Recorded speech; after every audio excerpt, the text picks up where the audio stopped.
జనరల్‌గా సార్ ఈ piles, fistula ఇవేవైనా గూడా పర్టిక్యులర్‌గా ఈ వీళ్ళే వస్తారు మా దగ్గరికి పేషెంట్స్ అనేమన్నా ఉంటుందా? ఇన్ కేస్ జాబ్స్ కావచ్చు, ఏదైనా ఫుడ్ స్టైల్ హ్యాబిట్స్ ఉన్నవాళ్ళు గావచ్చు, వీళ్ళే వస్తారనేమన్నా ఉందా?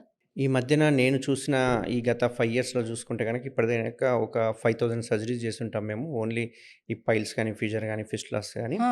5000 సర్జరీ చేసుకుంటే గనక అందులో ఎక్కువ సాఫ్ట్‌వేర్ ఇంజినీర్స్ వాళ్ళని ఎక్కువ చూసాను. IT yes. Sector. IT okay. Sector. ఈ ఐటీ సెక్టార్‌లో మెయిన్ వాటర్ వాళ్ళు ఏసీలోనే ఉంటారు కాబట్టి హ్మ్. వాటర్ తీసుకోరు సరిగ్గా. అండ్ వాళ్ళ ఫుడ్ హ్యాబిట్స్ కూడా చాలా డిఫరెంట్‌గా ఉంటాయి. టైంకి తినరు. వాళ్ళెప్పుడో మిడ్‌నైట్ 12కు, 1కి తింటూ ఉంటారు. స్లీప్ ఉండదు. అడెక్వేట్ స్లీప్ ఉండదు.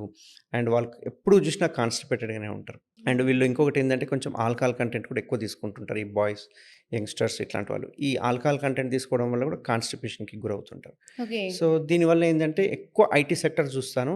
సెకండ్ చూసుకుంటే గనక ఈ డ్రైవర్స్ ఆటో గాని, లేకపోతే ఈ క్యాబ్ డ్రైవర్స్ గాని ఇట్లాంటి వాళ్ళు ఎక్కువ అంటే చూస్తుంటాను. ఎక్కువ సేపు కూర్చునే వాళ్ళంటున్నారా? వాళ్ళు ఎక్కువ సేపు కూర్చుంటారు. గంటలు, గంటలు వాటర్ తాగకుండా ట్రావెల్ చేస్తుంటారు. ఓకే. వాళ్ళకి ఓకే. మోషన్ వచ్చినా గానీ సరైన ప్లేస్ లేకపోవడం వల్ల ఆపుకుంటూ ఉంటారు. ఇట్లా ఆపుకోవడం వల్ల ఆ మోషన్‌లో ఉన్న వాటర్ మళ్ళీ ఎవాపరేట్ అయిపోయి హార్డ్ మోషన్ ఫార్మ్ అయితుంటుంది. సో, ఇట్లా వాళ్ళకెక్కువ ఈ ఈ వాళ్ళకి చూస్తుంటాను. ఎక్కువ డ్రైవర్స్ గానీ, ఐటీ సెక్టర్స్.